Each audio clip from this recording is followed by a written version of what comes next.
TDP और JDU ये दो बड़ी पार्टियां थी जो 16 और 12 सीट के साथ एनडीए में शामिल हुई कि प्रधानमंत्री नरेंद्र मोदी ने अपने मंत्रिमंडल में सारे इंपॉर्टेंट पद बीजेपी के पास ही रखे हैं। जो आप लोगों से जुड़े हुए मंत्रालय थे, जो आम जनमानस से जुड़े हुए मंत्रालय थे, उन मंत्रालयों का कामकाज उन्हीं मंत्रियों के पास रहना यह दर्शाता है कि प्रधानमंत्री नरेंद्र मोदी को अपने इन बड़े मंत्रियों को लेकर कोई संशय नहीं था। अब बताइए कि पहले भी निर्मला सीतारमण देख रही थी, इस बार भी निर्मला सीतारमण जी को मिला है तो कि देखिए चुनाव में सीटें कम हुई, इसलिए इन्होंने टैक्स स्लैब में ये बदलाव किया कि महंगाई की ये चीज इसलिए नीचे आई क्योंकि चुनाव में लोगों ने सबक सिखा दिया। अब बड़ा सवाल क्या है, चुनौतियां क्या? जो 28 सीटें एनडीए में जेडीयू और टीडीपी ने दी हैं, चंद्रबाबू नायडू और नीतीश कुमार ने दी हैं, उनको कुछ ऐसा बड़ा नहीं मिला है जिसे कि वो गंवाने से पहले 20 बार सोचे।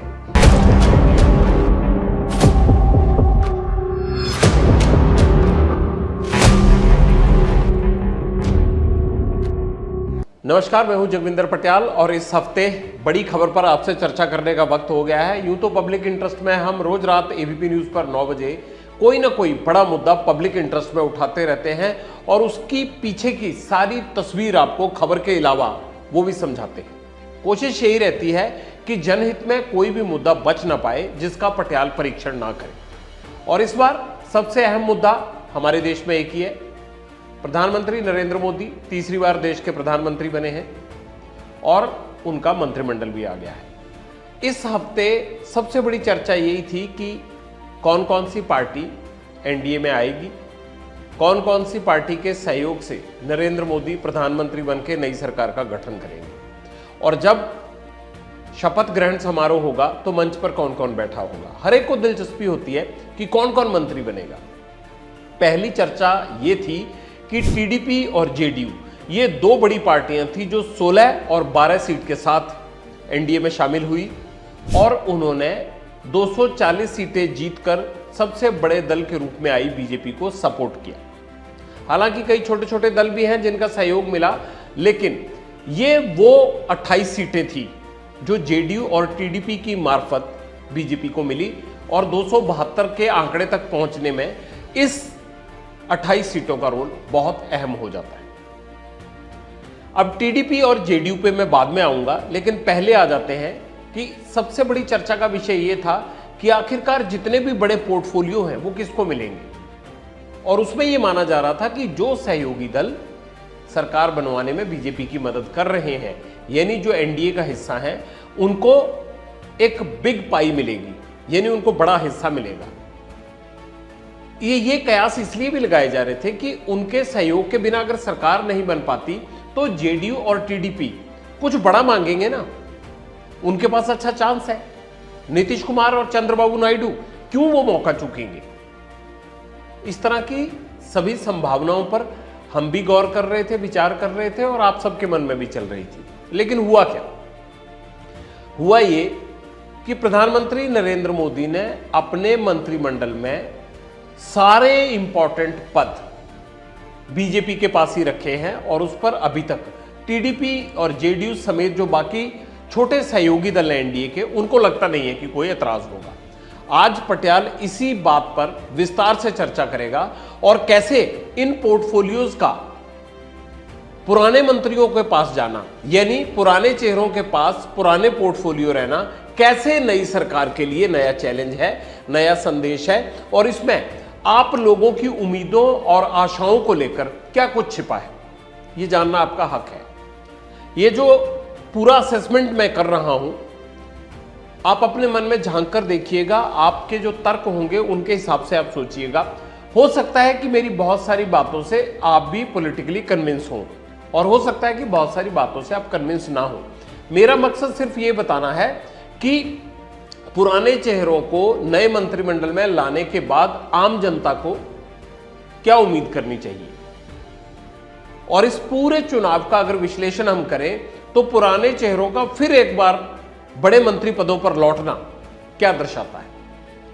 हम जिक्र करते हैं सबसे पहले कि जो कमेटियों में जो बड़ी कमेटियां होती हैं उनमें जो बड़े मंत्री पद शामिल किए जाते हैं वो सारे मंत्री पद बीजेपी के पास ही रहे। टीडीपी और जेडीयू के खाते में ऐसा कुछ नहीं गया सिविल एविएशन मिनिस्ट्री को छोड़कर या कोई एक आधा और मिनिस्ट्री हो उसे छोड़कर, जिससे ये कहा जा सके कि नरेंद्र मोदी की बीजेपी के बहुमत वाली सरकार में, और आज जब बहुमत में वो नहीं आए, जादुई आंकड़े को 272 के को बीजेपी अकेले नहीं छू पाई, एनडीए के सहयोग से छू पाई, उसमें और पिछले अकेले बहुमत तक पहुंचने में कोई बहुत ज्यादा फर्क मंत्रिमंडल के नजरिए से नजर नहीं आता। गृह, रक्षा, फाइनेंस यानी वित्त, ये बड़े बड़े मंत्रालय होते हैं, या फिर सड़क एंड परिवहन, ये तमाम चीजें इंफ्रास्ट्रक्चर के लिहाज से और जो सामरिक दृष्टि के लिहाज से, आपकी जेब के हिसाब से और आपकी बाहरी और आंतरिक सुरक्षा के लिहाज से ये पोर्टफोलियो इंपॉर्टेंट होते हैं। तो सबसे पहले राजनाथ सिंह रक्षा मंत्री होंगे, पहले भी थे। अमित शाह गृह मंत्री होंगे, सहकारिता मंत्री होंगे, पहले भी थे। निर्मला सीतारमण वित्त मंत्री होंगी, पहले भी थी। नितिन गडकरी सड़क एवं परिवहन देखेंगे, वो अब फिर से नए सड़क एवं परिवहन मंत्री होंगे। ये मोटा मोटी रेल मंत्री अश्विनी वैष्णव के पास था, वो उनके पास रहेगा, बल्कि उल्टा उनकी और तरक्की हो गई फिलहाल, जब तक कि ये रेल मंत्रालय किसी और को नहीं जाता। सूचना और प्रसारण मंत्रालय भी जो है वो भी अश्विनी वैष्णव के पास ही रहेगा। इंफॉर्मेशन एंड ब्रॉडकास्ट पहले ही अनुराग ठाकुर के पास होता था, लेकिन चूंकि अनुराग ठाकुर को इस बार कैबिनेट में जगह नहीं मिली है, लिहाजा उनका रोल बाद में कोई फाइनल हो सकता है कि हो या नहीं हो, लेकिन हिमाचल की 4 सीटें जीतने के बावजूद बीजेपी ने अनुराग ठाकुर को नहीं रखा। क्यों नहीं रखा, उसकी एक वजह मैं बताता हूं। बीजेपी के राष्ट्रीय अध्यक्ष जेपी नड्डा, उनका टेन्योर खत्म हो रहा था, उनको एक्सटेंशन मिला था, वो 2020 में बने थे, 23 में उनका काम खत्म हुआ, लेकिन कुछ विधानसभा चुनाव और लोकसभा चुनाव को देखते हुए उन्हें एक्सटेंशन दिया गया। 6 साल तक ये अरसा बढ़ सकता था, लेकिन 4 साल नड्डा को हो चुके हैं। इस बीच लोकसभा के चुनाव हुए और प्रधानमंत्री ने उनको अपनी कैबिनेट में ले लिया है, यानी अब बीजेपी का राष्ट्रीय अध्यक्ष नया होगा। और जेपी नड्डा को कहां जगह मिल गई? जेपी नड्डा भी हिमाचल के बिलासपुर से आते हैं, अभी राज्यसभा के सांसद हैं, लोकसभा का चुनाव उन्होंने नहीं लड़ा है। चारों जो लोकसभा का चुनाव लड़े हैं और जीते हैं उनको जगह नहीं मिली, लेकिन जेपी नड्डा को कैबिनेट में जगह मिली और प्रधानमंत्री मोदी ने उनको उनका वही पुराने वाला रोल दिया है, यानी जेपी नड्डा स्वास्थ्य मंत्री होंगे। इससे पहले भी एक बार स्वास्थ्य मंत्री रह चुके हैं, उनको रिप्लेस किया था डॉक्टर हर्षवर्धन ने। डॉक्टर हर्षवर्धन को रिप्लेस किया था मनसुख मांडविया ने, और अब मनसुख मांडविया को 3rd टर्म में रिप्लेस कर दिया है एक बार फिर, जो पहली टर्म में आए थे जेपी नड्डा ने। तो जेपी नड्डा वही, अमित शाह जी वही, राजनाथ जी वही, निर्मला सीतारमण जी वही, नितिन गडकरी जी वही, ऐसे रेल मंत्री अश्विनी वैष्णव जी वही, पेट्रोलियम में हरदीप पुरी जी वही। ये मैं मोटे मोटे उन मंत्रियों का लेखा जोखा बता रहा हूं जिनका सीधा सरोकार हमारे आपके जीवन से है। जनहित की तमाम चीजों से तमाम मंत्री जुड़े होते हैं, लेकिन फिर भी जो रोजमर्रा की चीजें होती हैं, जैसे डीजल पेट्रोल, उनके भाव को लेकर अक्सर बात होती है, उनका कम ज्यादा होना आपकी हमारी सबकी जेब पर असर डालता है और हमारी दिलचस्पी होती है। वो मंत्री पुराने हैं। फाइनेंस, टैक्सेस कितने हैं, महंगाई कितनी है, इसको लेकर निर्मला सीतारमण एक बार फिर। आंतरिक सुरक्षा के मामले में, लॉ एंड ऑर्डर के मामले में गृह मंत्री अमित शाह जी, सेना को लेकर, इंटरनल एक्सटर्नल सिक्योरिटी को लेकर राजनाथ रक्षा मंत्री एक बार फिर। हमारा इंफ्रास्ट्रक्चर कैसा है, सड़क से लेकर टोल तक सारी बात होती है, नितिन गडकरी जी फिर आ गए हैं। तो मोटा मोटा चीजें, हमारा स्वास्थ्य, हेल्थ कैसी है, कोरोना में हेल्थ को लेकर सबसे ज्यादा लोग चिंतित नजर आए थे, तो ऐसे में आपका हेल्थ मिनिस्टर कौन है? एक बार फिर जेपी नड्डा। सवाल यह है कि जितनी भी बड़ी मिनिस्ट्रीज हैं उनमें बीजेपी के वही नेता वापस आए हैं। अब इसका अर्थ समझिए। पहली बात यह कि बीजेपी ने 2019 में 303 सीटें अकेले अपने दम पर जीती थी। इस बार 400 का टारगेट रखा था, जिसमें बीजेपी का हिस्सा ये माना जा रहा था कि 350 से 370 के बीच में होना चाहिए, लेकिन ऐसा हो ना सका, 240 पर रह गए। लेकिन ये बीजेपी की सीटें कम हुई हैं, 63, यानी मोटा मोटी माने तो 63 सीटें कम हुई हैं। लेकिन इन 63 सीटों के कम होने के बावजूद हम ये कह सकते हैं कि जितने बड़े मंत्रालय थे, जो आप लोगों से जुड़े हुए मंत्रालय थे, जो आम जनमानस से जुड़े हुए मंत्रालय थे, उन मंत्रालयों का कामकाज उन्हीं मंत्रियों के पास रहना यह दर्शाता है कि प्रधानमंत्री नरेंद्र मोदी को अपने इन बड़े मंत्रियों को लेकर कोई संशय नहीं था। वो उनकी परफॉर्मेंस से संतुष्ट थे, क्योंकि अगर संतुष्ट ना होते तो शायद ये सारे पोर्टफोलियोज उनको दोबारा ना मिलते। तो एक हो सकता है कि मैं ये आंकलन गलत कर रहा हूं, लेकिन मोटा मोटी निचोड़ तो यही निकलता है ना कि अगर कोई भी बड़ा मंत्री पोर्टफोलियो जिससे नहीं लिया गया, उसको वही पोर्टफोलियो दे दिया गया जिसमें वो 2019 से काम कर रहा था, तो इसका मतलब ये है कि उन मंत्रियों के कामकाज से प्रधानमंत्री मोदी संतुष्ट थे। यानी जो 63 सीटें कम हुई हैं, उनके लिए ये मंत्री जिम्मेदार नहीं है, इनकी पॉलिसीज जिम्मेदार नहीं है, उनकी पॉलिसीज ठीक थी। क्योंकि अगर पॉलिसीज ठीक ना होती तो प्रधानमंत्री उस मंत्री का पोर्टफोलियो बदल देते कि आपका ये काम ठीक नहीं रहा था या नहीं रहा, इसलिए जब हम चुनाव प्रचार में गए तो ये चीज सामने आती थी, लिहाजा अब आपको ये नहीं, आप इंपॉर्टेंट लीडर हैं लेकिन आपको ये पोर्टफोलियो दिया जाता है। तो इसमें बदलाव ना करना सीधा सीधा ये इशारा करता है कि एक तरह से बड़े मंत्रियों को, जो पहले 2019 से काम कर रहे थे, उनको प्रधानमंत्री ने क्लीन चिट दी है कि ये सीटें कम होने में इनके कामकाज का और इनके जो पॉलिसीज थी या इन्होंने जो 5 साल पिछले काम किया उसमें कोई त्रुटि नहीं थी, उसमें कोई ऐसा बड़ा कारण नहीं था जिसके कारण ये 63 सीटें कम हुई। अब दूसरा महत्वपूर्ण बात यह है कि इन मंत्रियों को आगे किस तरह से करना है, उनके लिए चैलेंजेस क्या है, उनके लिए संदेश क्या है। अब आप एक बात बताइए कि मान लीजिए जिन चीजों में चुनाव प्रचार के दौरान ये कहा गया कि फॉर एग्जांपल महंगाई, अग्निवीर योजना, आरक्षण, बेरोजगारी, ये एग्जाम लीक, ये सब बड़ी बड़ी बातें हुई। अब इन सब को कौन देखेगा? रक्षा मंत्री वही रहेंगे, फाइनेंस मिनिस्टर वही रहेंगे, होम मिनिस्टर वही रहेंगे, शिक्षा मंत्री वही रहेंगे, कानून मंत्री भी वैसे वही रहेंगे, रेल मंत्री भी वही रहेंगे, स्वास्थ्य मंत्री पिछले वाले लौट के आगे हैं। सो कुल मिला के जिन चीजों में विपक्ष या लोगों के मन में संशय था, उनमें बदलाव के चांस कम हो गए। मतलब कि जैसे एनडीए के सहयोगी दल ने कहा कि अग्निवीर योजना पर विचार करना चाहिए दोबारा से, तो अब होगा या नहीं होगा? इसलिए होने के चांस कम हो जाते हैं क्योंकि रक्षा मंत्री क्या कहेंगे कि पहले जो योजना थी तब भी हम थे, अब भी हम हैं, तो क्या ये तभी बदलाव नहीं हो सकता था?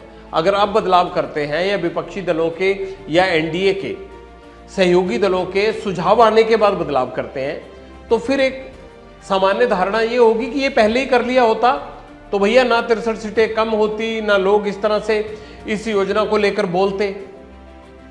तो जो उम्मीद की जा रही है उसके चांस घट गए।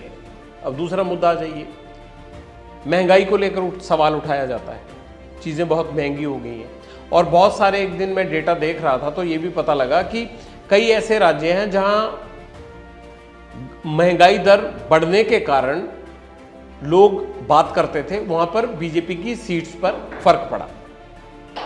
तो बड़ा सवाल यह है कि अब उस फर्क का क्या होगा? टैक्स को लेकर बात की जाती थी, महंगाई को लेकर बात की जाती थी। अब बताइए कि पहले भी निर्मला सीतारमण देख रही थी, इस बार भी निर्मला सीतारमण जी को मिला है, तो अब क्या गुंजाइश आपको नजर आती है? वो अगर मान लीजिए कि कोई बड़ी रियायत देती हैं, अब ये अलग बात है कि ये सरकार की डिस्क्रिशन है, कुछ भी कर सकती है लोगों को फायदा देने के लिए, लेकिन एक सामान्य बात मैं ये कर रहा हूं कि अगर मान लीजिए अब कोई वो रियायत देते हैं बड़ी, तो उसका मतलब क्या निकाला जाएगा? विपक्षी दल क्या प्रोपेगेंडा करेंगे कि देखिए चुनाव में सीटें कम हुई इसलिए इन्होंने टैक्स स्लैब में ये बदलाव किया, या कहेंगे कि महंगाई की ये चीज इसलिए नीचे आई क्योंकि चुनाव में लोगों ने सबक सिखा दिया। तो ऐसे में जो सरकार दोबारा से कामकाज शुरू करने जा रही है, इस चीज की गुंजाइश नहीं रखेगी, क्योंकि उसे यह फिक्र होगी कि वही मंत्री तब था, वही मंत्री अब है, अब कोई बदलाव किया जाता है तो कहेंगे ये तो पहले भी हो सकता था। ऐसे में हम बदलाव की गुंजाइश कम ही समझ रहे हैं, क्योंकि पॉलिसीज तो वही होंगी। इन मंत्रियों ने अपना काम जहां जहां तक बढ़ाया था उससे आगे अपनी पॉलिसीज को, अपने काम को आगे लेके जाएंगे। पिछली चीज को रिव्यू करने में मुझे नहीं लगता कि इनको लगेगा कि यहां टाइम खराब करना चाहिए, क्योंकि अगर ये उसको रिव्यू करने लग जाते हैं तो फिर ये आएगा कि इन्होंने पहले जनता को एक गलत स्कीम दी, एक पॉलिसी बनाई, अब उसमें अमेंडमेंट कर रहे हैं। अगर अमेंडमेंट कर रहे हैं तो इसका मतलब इनको चुनाव में पता लग गया कि कुछ त्रुटियां थी, तो ऐसे में उस चीज की गुंजाइश कम हो जाती है। कुछ ठीक ज्यादा नहीं करेंगे, क्योंकि अगर ठीक करेंगे तो फिर उनके पिछले टेन्योर के कामकाज पर सवाल उठेगा, विपक्ष भी उठाएगा, जनता भी उठाएगी। ऐसे में वो चांस कम हो जाता है। तो कुल मिला के पुराने चेहरों को नए मंत्रिमंडल में पुराने पोर्टफोलियो मिलने का एक मतलब यह है कि उनके कामकाज में कोई दिक्कत नहीं थी। दूसरा, जो रिजल्ट्स बीजेपी के पक्ष में उतने नहीं आए जितनी की उम्मीद की जा रही थी, उसका इन मंत्रियों के कामकाज से कोई मतलब नहीं है। और तीसरा, आप लोग बहुत ज्यादा पुरानी चीजों को दुरुस्त करने के लिए ये चेहरे कोई नया कदम उठाएंगी, इसकी आस उम्मीद ना रखें, ऐसा मेरा मानना है। क्योंकि अगर उसमें कोई बदलाव लाने होते तो उसकी जगह नया चेहरा आता है, नए विजन वाले आदमी को लाता, कोई भी आदमी जो लाना चाहता है। लेकिन अगर उनमें कोई बदलाव नहीं हुआ है तो इसका मतलब कि उनके कामकाज में कोई नुक्स नहीं था, उनकी शिद्दत में कोई नुक्स नहीं था, उनकी समझबूझ में, उनके फैसले लेने में, उनके नीतियां बनाने में कोई बहुत बड़ा नुक्स नहीं था। इसलिए शायद ये इन मंत्रियों को चुनाव के बाद एक तरह का क्रेडिट भी मिला है। अगर ये सब मंत्री ना आते तो ये मान लिया जाता कि फलाने आदमी को लिया तो गया लेकिन उसको ये पोर्टफोलियो नहीं दिया गया, और इसलिए इसके कामकाज में फलाना फैसला हुआ था या इसने फलानी नीति बनाई थी, उसका सरकार को नुकसान हुआ, इसलिए ये बदलाव किया गया है। लेकिन ऐसी गुंजाइश बहुत कम मंत्रालय में देखने को मिली है। अब बड़ा सवाल क्या है, चुनौतियां क्या है? चुनौतियां ये हैं कि जिन चीजों को लेकर लोग परेशान थे या जिन चीजों को लोगों ने अपने दिल से स्वीकार नहीं किया या जिन चीजों को बहुत हायतोबा बचाने के बाद भी सरकार ने अपना रुख नहीं बदला, उन पर एक बार फिर पुनर्विचार करना चाहिए। लेकिन अब ऐसे में सवाल यह उठता है कि क्या जो सहयोगी दल, खासकर जेडीयू और टीडीपी को सिविल एविएशन मिनिस्ट्री मिली है, क्या कोई बड़ा बदलाव चाहते हैं? अगर बड़ा बदलाव ना हुआ तो क्या वो अपने फैसले पर किसी पर पुनर्विचार कर सकते हैं? यह इसलिए महत्वपूर्ण हो जाता है क्योंकि टीडीपी और जेडीयू को जो जो मिला है उसको देखते हुए बीजेपी के लिए एक खतरे की घंटी जरूर है एनडीए में। वो खतरे की घंटी ये है कि मान लीजिए पुराने चेहरे नई सरकार में नए अंदाज से काम शुरू करते हैं और कहीं पर भी कन्फ्रंटेशन हो जाती है, कहीं भी विरोधाभास आ जाता है, तो टीडीपी और जेडीयू के पास ऐसा कुछ नहीं है कि जिसे गंवाने के लिए उन्हें 4 बार सोचना पड़े।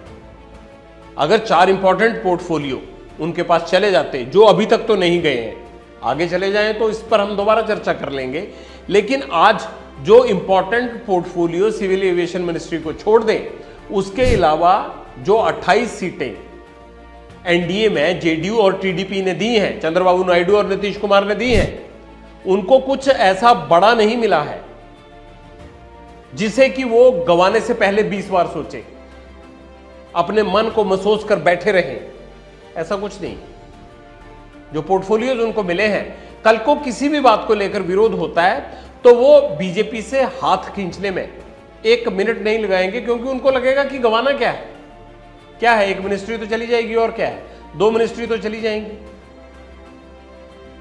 अगर मान लीजिए कि यही 5 से 7 मिनिस्ट्रीज बड़ी वाली होती और पुराने चेहरे जो बड़ी मिनिस्ट्रीज संभालते थे उनमें टीडीपी, जेडीयू या फिर अन्य सहयोगी दलों के बड़े मंत्री बैठे होते, तो वो 100 बार सोचते कि चलिए ठीक ठाक चल रहा है। क्योंकि राजनेताओं का आखिरकार कुर्सी के साथ ही नाता होता है, हमारे आपके साथ तो बहुत ज्यादा होता नहीं है, वो तो वोट के बाद खत्म हो जाता है और वोट के बाद कुर्सी के साथ नाता शुरू होता है और नेताओं को लगता है कि कुर्सी रहेगी तभी तो जनता का कुछ कर पाएंगे। तो ऐसे में अगर कोई बड़ी कुर्सी उनको नहीं मिली है तो बड़ी एक्सपेक्टेशंस आप एनडीए के इन सहयोगियों से मत रखिएगा। लेकिन बीजेपी को भी ये ध्यान में रखना होगा कि अगर कहीं विरोधाभास हुआ तो ये दोनों बड़े दल या अन्य सहयोगी दल जिनको कुछ नहीं मिला है, जिस तरह से महाराष्ट्र से भी खबरें आ रही हैं, अजीत और एकनाथ शिंदे के ग्रुप में कोई बहुत बड़ी चीज मिली नहीं है और उनको ये लग रहा है कि जो उनको दिया जा रहा है वो उनके लिए काफी नहीं है। तो अगर इस तरह की स्थितियां बनी रहती हैं तो एनडीए के इन सहयोगी दलों के पास अपना मन बदलने के लिए 10 बार सोचने की घड़ी नहीं होगी। ऐसा इनके पास कुछ नहीं है कि जिसे ये गंवाना नहीं चाहेंगे। लेकिन जो बात मैं सोच रहा हूं ये बीजेपी के नेता पूरा देश चलाते हैं, इनके मन में भी होगी, जाहिर सी बात है कि होगी। तो इसके लिए कभी भी सहयोगी दल बीजेपी को डिच नहीं करेंगे या बीजेपी को कभी भी उनकी तरफ से कोई भी ऐसी स्थिति झेलनी नहीं पड़ेगी जिसके कारण सरकार अल्पमत में आ जाए। यह रणनीति बीजेपी ने भी तैयार की होगी। लेकिन जो हमें समझ में आ रहा है कि भैया नंबर 1 आपने पुराने चेहरे रिपीट किए, उनके साथ सब चंगा है, और दूसरी बात जिन्होंने आपको सहयोग दिया, खुले दिल से सहयोग दिया, बिना किसी अपने विचार को बदले, बिना अपने मन को बदले आपके साथ खड़े रहे, आपके बारे में अच्छा अच्छा बोला, सेंट्रल हॉल से लेकर सब जगह, लेकिन उनको ऐसा कुछ नहीं मिला है अभी कि अगर कल को उनको अपने फैसले पर पुनर्विचार करना पड़े तो इसके लिए वो 10 बार सोचे। अब तो एक दोस्ती का नाता है, इसके अलावा कोई उनके हिस्से में ऐसे ही बड़ा टुकड़ा नहीं आया है जिसे वो गंवाना नहीं चाहेंगे। लेकिन बीजेपी के लिए चैलेंज एक ये भी है कि उनके राष्ट्रीय अध्यक्ष की कुर्सी पर कौन बैठता है, कैसे वो बाकी सहयोगी दलों के साथ, एनडीए के बाकी घटकों के साथ अपना तालमेल बनाकर उनको एकजुट रखने और एक दायरे में समेटकर रखने की रणनीति बनाता है। क्योंकि पार्टी अध्यक्ष का रोल भी बहुत बड़ा हो जाता है। ज्यादातर मसले अन्य पार्टियों के लोग पार्टी अध्यक्ष के स्तर पर ही निपटा लेते हैं और अगर मंत्रालय या प्रधानमंत्री से जुड़ा हुआ कोई बड़ा फैसला या बड़ी पुनर्विचार वाली बात हो तब जाकर वो उन तक पहुंचता है। पार्टी के अध्यक्ष का रोल बहुत अहम होता है और वो अपने सहयोगी दलों के पार्टी अध्यक्षों के साथ या फिर वहाँ के मुख्यमंत्रियों या फिर बड़े नेताओं के साथ लगातार मेलजोल रखता है, मिलते रहते हैं, पार्टी स्तर पर ये चीज़ें बदलती रहती हैं।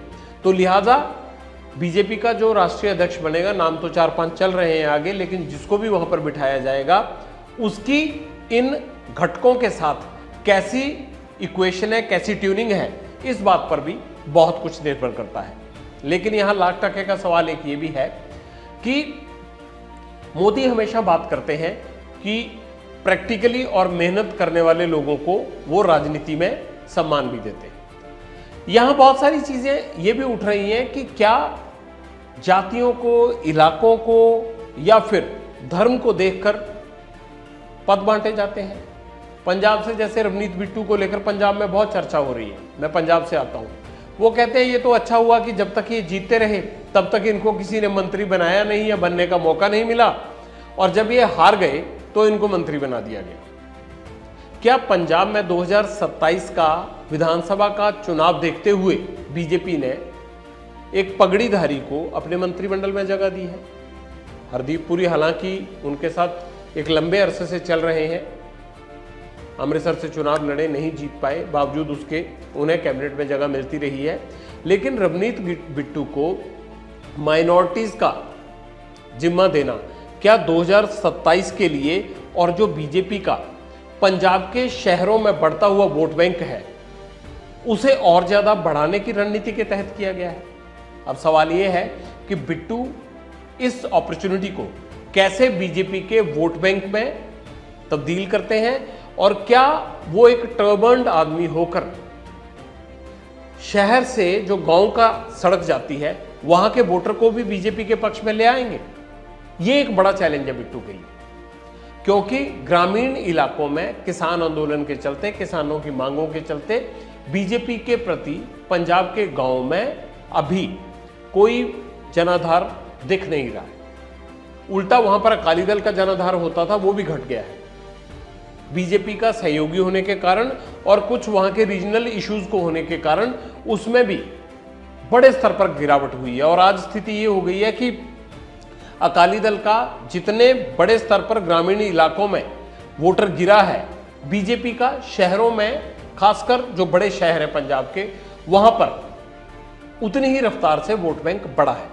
तो बीजेपी 2027 में अगर कोई विधानसभा चुनाव में बड़ा करिश्मा पंजाब में करने के लिए सारी सीटों पर ना उतर जाए और हरियाणा की तरह ये दावा ना कर दे कि बहुमत हासिल करके इस बार सरकार बनाएंगे, आम आदमी पार्टी को चैलेंज ना दे, कांग्रेस और आम आदमी पार्टी का जो वोट बैंक है वो बंट जाए और शहरों का वोट बैंक जो है वो इतना एक्सपैंड हो जाए कि डबल इंजन की सरकार वहाँ भी हो जाए, तो मुझे ये लगता है कि अगर बिट्टू ऐसा कर पाते हैं तो मुझे लगता है कि उनकी ज़िंदगी का ये सबसे बड़ा लक्ष्य भी है और शायद बदले में उन्हें उसको उतना ही बड़ा इनाम भी मिलेगा।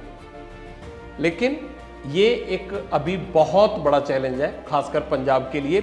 लेकिन बीजेपी ने जिस माइंड सेटअप के साथ ये किया है, जाहिर सी बात है कि ये एक ऐसी चाल है जिसे सियासत में एक बहुत ही अच्छी चाल माना जा सकता है, क्योंकि विधानसभा चुनाव जब भी होंगे तब एक नई उम्मीद, एक नई सोच के साथ पंजाब में बीजेपी जाना चाहेगी। एक बार फिर लौटते हैं, लेकिन दिल्ली में सवाल ये जरूर उठ रहा है कि हारे हुए लोगों को मंत्री पद देना कितना सही है, क्योंकि राज्यसभा भी देनी पड़ेगी। माना जा रहा है कि हरियाणा से रवनीत बिट्टू को राज्यसभा दी जाएगी। लेकिन बड़ा सवाल ये है कि निर्मला सीतारमण ने चुनाव लड़ने से मना कर दिया। उन्होंने कहा कि उनके पास ना तो इतना धन है और ना ही वो पब्लिक के बीच अन्य मुद्दों को लेकर जाना चाहती है। उधर सुरेश गोपी ने इकलौती सीट जीती, वो आए और उन्हें मंत्रिमंडल में जगह भी मिली, लेकिन उनके पास फिल्मों का काम इतना ज़्यादा है कि उन्हें लगता है अगर मैं मंत्री बन जाऊंगा तो या तो यहाँ न्याय नहीं कर पाऊंगा लोगों के साथ, और अगर फिल्में छोड़ दूंगा तो जो कमिटमेंट्स वहाँ पर की हुई है पहले उनको कैसे पूरा करूंगा। तो वो अंतर्द्वंद में है। इधर बिट्टू को बना दिया गया। एक छोटा सा सवाल जनता के मन में यहाँ ये जरूर है कि जिन लोगों को जनता नकार देती है या फिर जो लोग जनता के बीच में जाकर, बेशक वो जितने भी काबिल हैं, वो मैंडेट लेना नहीं चाहते, उनको मंत्री बनाना क्यों जरूरी है? जब चुनाव लोकसभा का है और इसमें लोगों की भूमिका होती है, तो लोगों की भूमिका वाले लोगों को ही क्यों मंत्रिमंडल में भूमिका निभाने का मौका नहीं मिलना चाहिए?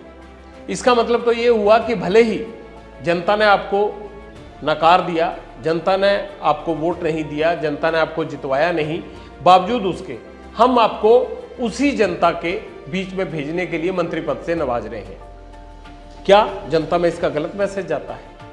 और उस गलत मैसेज को ठीक करने के लिए जिस शख्स को मंत्री बनाया जा रहा है, जिसे जिम्मेदारी सौंपी जा रही है, वो उसे अंडू करने के लिए, वो उसे जमीन पर लाने के लिए, उस विचारधारा को जमीन पर लाने के लिए ऐसा क्या अच्छा काम करेगा कि आगे से किसी भी हारे हुए आदमी को मंत्री बनाते हुए किसी भी पार्टी को, किसी भी दल को, किसी भी संगठन को दोबारा ना सोचना पड़े।